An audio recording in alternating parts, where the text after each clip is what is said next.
This video is an introduction to a new CNC firmware called FluidNC.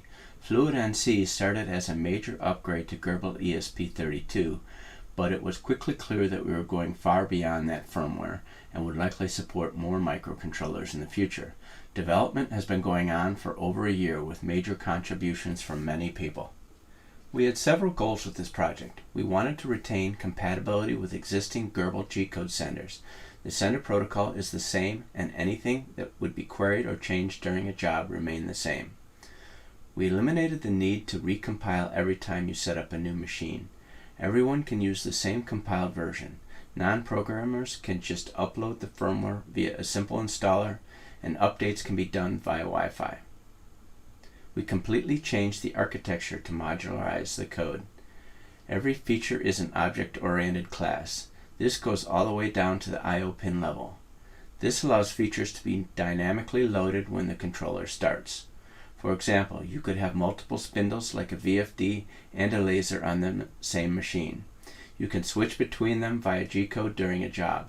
You can have as many as you want. We support 9 different types already. Your machine configuration is loaded as a simple human-readable text file. This file is stored in the flash file system of the microcontroller. It can be uploaded via the serial port or Wi-Fi.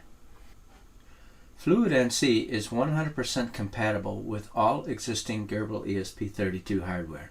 Most of these designs are open source. Here is an example of a config file. It is loosely based on the YAML format, so editors that support YAML can highlight it and add other things like collapsible sections. The config file hierarchy follows the physical hierarchy of the machine. For example, all of the features of an axis are listed under that axis. Here we have the homing parameters of the axis, each motor section with the driver type. The driver has its own parameters and pins. Each section of the config file has a corresponding wiki page to help you configure that section. Here you can see the various sections. Here's spindles. You can see all the supported spindles. Here's motors. For example, here's the TMC 2130. And then you can see all of the parameters are listed here, and there's an example for each one. Here is an example of an I/O pin value. This one is for a limit switch input on the negative end of travel on motor 0 of the x-axis. The firmware knows what the I/O requirements are. It also knows the capabilities of every pin. It will verify everything and issue errors or warnings when the config file loads. This one is assigning GPIO pin number 33. GPIO pins are native ESP32 pins. We also support I2S output I/O extenders and will likely support others soon. The low attribute means this pin should be considered active in the low state. This attribute makes it very easy to flip the logic of the pin. The PU attribute indicates the pin should have the ESP32 pull-up resistor feature applied to the pin. Here is an example of an output pin. This is the flood coolant pin. It is using GPIO number 26 and has the active state set to low. This indicates the external things you have to control the device expect a low signal to turn it on. Many config values can be tuned on the fly. This allows you to tune things like speeds and accelerations. To change a value like this limit switch pull-off, you would send the entire hierarchy to the value with a dollar character in front. In this case, it would be $axes X motor 0 pull-off millimeter. Here it is typed on the serial console of the firmware.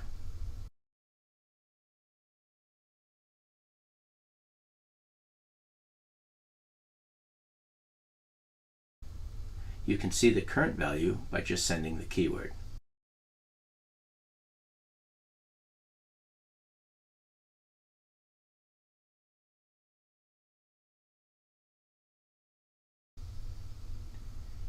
You can see whole config sections by sending the hierarchy to that section, like axes X homing, or for more, axes X. You can see the entire configuration by sending $CD for a complete config dump. This will often contain a lot more information than the file you uploaded. Many items you are not actively setting up have default values which will be shown. The live changes will be shown but will be lost at reboot. You can save them to your file by sending $CD equals and your file name. Many features like I/O pins cannot be changed live. These would often put the machine into an incomplete state as you enter them, so that can only be done by editing the file. I'm going to go through the process of installing the firmware and configuring a simple machine. You'll need to go to the GitHub repo for FluidNC and move over to the Releases tab and download the zip file.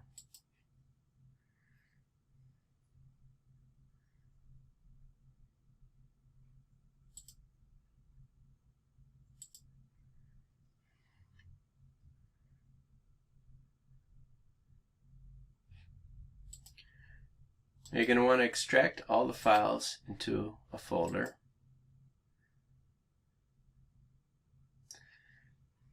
Now you'll see there's a bunch of subdirectories here.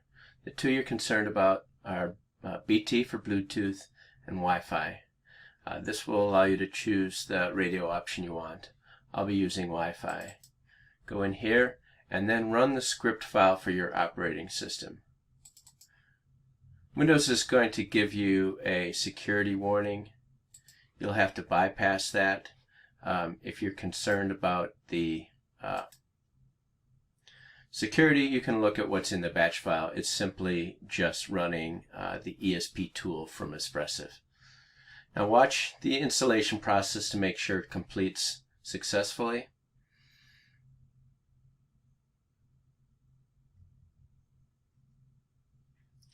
Now that's done. I'm going to connect to FluidNC using a serial terminal. I'm using a program called FluidTerm. It is just a fork of a Python program called MiniTerm. We made a few changes to make things easier. The serial port parameters default to match FluidNC. Some color highlighting has been added, and we have added Xmodem so you can easily upload via the serial port. If you look at the boot messages, you will see there is one error. It is missing a config file. That is normal after a fresh installation. You have not created a config for your machine yet. It will use a default configuration, which is a virtual 3-axis machine, meaning no actual I/O pins are used. At the end of the messages, you can see the Wi-Fi setup. At this point, it does not know anything about your personal Wi-Fi, so it has created its own access point called FluidNC. We can connect to that.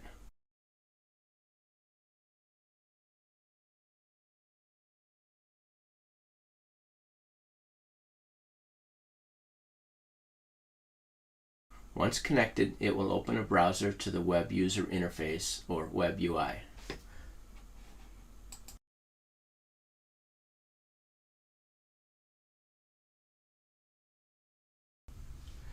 The Web UI consists of several tabs. We are on the Dashboard tab now. This is for basic control of the machine. It has 4 panels. There is a jog panel, a feed and spindle speed override panel, an SD card interface, and a command console. You can do some simple things with the default virtual machine, like jogging. Here I am jogging the x-axis. You can see the position update here. Since it has no actual I/O, it cannot do things like home or access an SD card. The next tab is for Gerbil use. It is not used in FluidNC and will be removed soon. The FluidNC tab allows access to the settings. At the top are all the network settings. These are stored in non-volatile RAM and not part of the config file. I'm going to use these to set up FluidNC to connect to my network. This is the Wi-Fi mode setting. There are 4 options. The access point mode is used to create a FluidNC network when no other networks are available. The next mode is to turn Wi-Fi off. Then there is a client station mode. This is used to connect to your network. The 4th option is stay to AP mode. It is the default one and the one we want. This attempts to connect to your network. If that fails, it will fall back to the access point mode. This is a good choice because if I make a mistake with the client station setup or the connection is weak, it will still create an alternate Wi-Fi connection and I can still connect via Wi-Fi to fix the problem. Now I will enter the SSD for my network.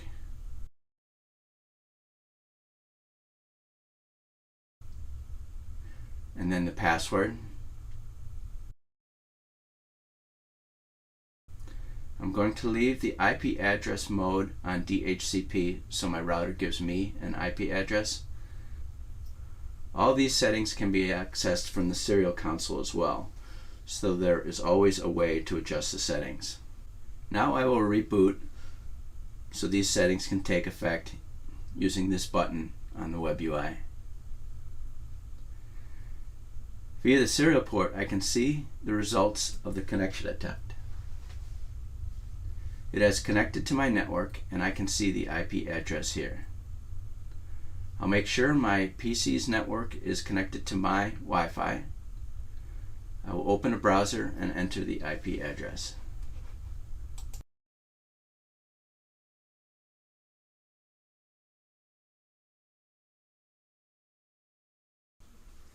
This is the config file I want to upload. It is a basic 3-axis machine with a dual motor Y-axis. I'm only going to give a rough overview of the config files here. There are full details of each section on the wiki. There are also several examples on the GitHub repo. It is usually easiest to start with an example and modify it to your machine.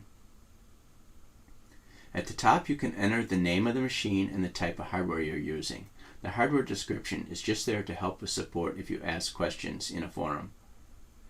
This section is the stepping section. We support several step generation modes and also allow you to tailor the step pulse parameters. Some external drivers with opto inputs require longer pulse lengths, so you can change that here. This is where the access definition begins. A shared step or disable pin is used when all the drivers use a common disable pin. In my case, each driver can be disabled independently, so I set this to no pin. All pins default to no pin, so I don't actually need to define this one. Here are some parameters for the x-axis. Soft limits are defined at the axis level and hard limits are defined at the motor level. This is because soft limits use the axis travel and hard limits use the switches that are defined per motor. These features are defined here and not globally, so each axis has control of these settings. Here is the homing section for this axis. The cycle number determines when this axis homes. I want the Z to go first and then the x-axis second. Here is the motor 0 section. Each axis can have up to 2 motors. This is where I set up the limits and the motor driver. I will be using TMC 5160 drivers for this machine. For the y-axis, I will set up both motors. Each will have a limit switch setup. FluidNC will use auto squaring when it sees 2 motors and separate switches in the config file. I'll skip over a few sections and go to the spindle sections. You can read about the skipped ones in the wiki. I'm going to set up 2 different spindles, a basic PWM spindle and a laser, which is considered a spindle in FluidNC and in standard G code. The important setting when using more than one spindle is the tool number. I am using 0 for the PWM spindle and 10 for the laser. This allows you to change between the spindles in G code with M6TX, where X is the tool number. The PWM spindle will be used with any tool number from 0 to 9, and the laser uses any tool number from 10 and above. This range is handy if the PWM spindle is an ATC spindle and needs a range of tool numbers itself. The only other feature of note is the speed map setting. This allows you to set the speed range, set a minimum speed, linearize the RPM versus PWM, etc.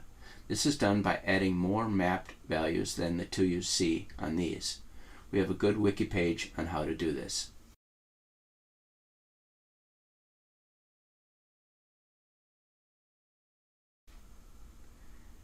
This is a tested and working config file, but I'm going to introduce a few errors. I want to do this to show what happens and how to fix them.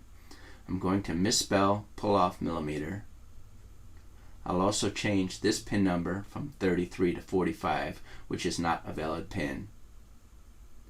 I'm going to change pin 13 to 14, which will be a double use of pin 14. I'll save my file and then upload it. There are a few ways to upload it, but the easiest way is to use the web UI. Go to the FluidNC tab and then click on the green folder icon. This shows you the local file system. The two existing files are for the web UI. The web UI is not compiled in the firmware, and it can be upgraded by loading a new one here. I'll load my config file here. The name is config.yaml. This is the default. If you named it something else, you need to change it here. You can store multiple config files and switch between them if you like, but the space on the local file system is quite limited. You need to reboot for the new settings to take effect. Check the serial port for errors. Errors will be in error and warn messages. It is showing 3 problems. The description of the problem can help you. Here it says pin 45 is higher than the max of 39. GPIO pins are native ESP32 pins, and 39 is the highest. Other pin types will have different ranges. It also tells you what section the error was found in. This one says it ignored an unknown keyword. This can due to misspelling, or if the key is in a section like laser that does not use that keyword. This one says that pin 14 was already used. You will likely have a few problems generating your first config file, so we are continuously trying to improve the error messages. I'm going to go back to the config file and fix the problems and then save the file.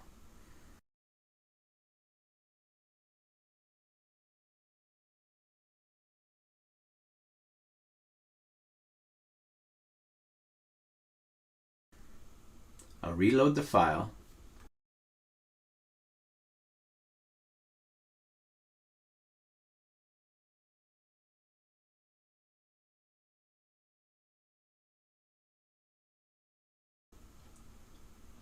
Reboot. Now I'll check the serial terminal, and everything looks okay. There are no errors at this point. Here's my little test rig running the firmware that I just set up. I'll start with the homing sequence. Watch for the y-axis squaring in the 3rd cycle.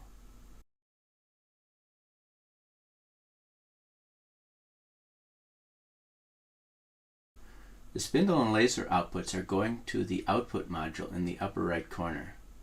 The first 2 LEDs are for the PWM spindle. Now I will do a tool change to the laser and turn the laser on.